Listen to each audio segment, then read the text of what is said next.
Mexico, যুক্তরাষ্ট্র, কানাডায় হতে যাওয়া বিশ্বকাপের মূল পর্বে ইতিমধ্যে জায়গা করে নিয়েছে আর্জেন্টিনার ৪৮ দলের অংশগ্রহণে উপস্থিতি হতে যাওয়া বিশ্বকাপের এই আসরে আর্জেন্টাইনদের জায়গা নিশ্চিত হয়েছে হাতে বেশ কয়েকটি ম্যাচ বাকি থাকতেই।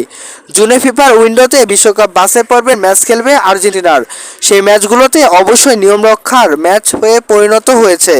আর্জেন্টাইন সেই দুই প্রতিপক্ষ চিলি এবং কলম্বিয়া। আগামী ৬ জুন বাংলাদেশ সময় সকাল ৭টায় চিলির মুখোমুখি হবে আর্জেন্টিনার। এরপর ১১ জুন বাংলাদেশ সময় সকাল ৬টায় কলম্বিয়ার মুখোমুখি হবে আর্জেন্টিনার। আর্জেন্টিনাদের সর্বশেষ দুই বিশ্বকাপ বাছাই পর্বের ম্যাচে মেসি ছিলেন না স্কোয়াডে, তবে এই দুই ম্যাচে আর্জেন্টাইনদের দলে ফিরেছেন দলটির সর্বকালের সর্বোচ্চ ফুটবলার বা আর্জেন্টাইন মহাতারকা লিওনেল মেসি। এবং লিওনেল মেসিকে নিয়েই এবার স্কোয়াড ঘোষণা করলেন আর্জেন্টাইন কোচ লিওনেল স্কালোনি।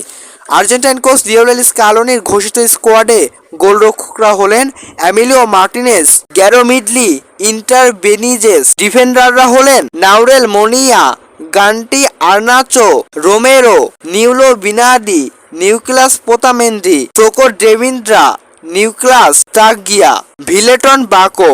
মিডফিল্ডাররা হলেন অ্যালিস্টার ম্যাক্স অ্যালিস্টার, নিওনেস পারজিস, লিউলাস ড্রমিটেস, রদ্রিগো দিপল, থিয়াগো আলমাদা। অপরদিকে ফরওয়ার্ডরা হলেন Lionel Messi, Julian Alvarez, Lautaro Martinez, Angel Corina.